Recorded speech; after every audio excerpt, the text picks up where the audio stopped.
Today I effed up by obliterating my wife's fish. Happened last night.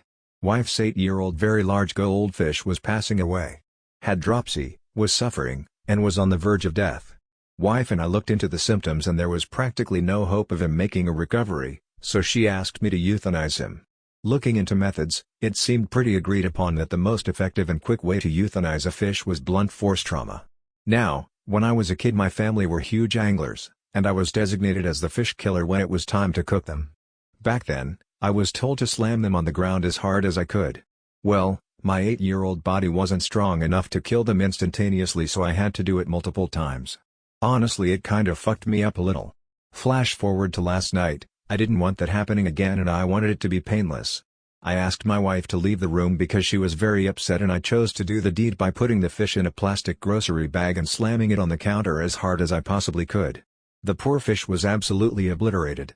The force ripped open the bag and sprayed bits of what used to be a goldfish in every direction. Told my wife to stay upstairs and she started getting suspicious, so she comes down after 5 minutes and it's just everywhere still. On the counter, on the stove, on the fridge, on the freaking Christmas tree we still have up. I was still finding pieces of it this morning. Wife was aghast and traumatized. Cried until she went to bed.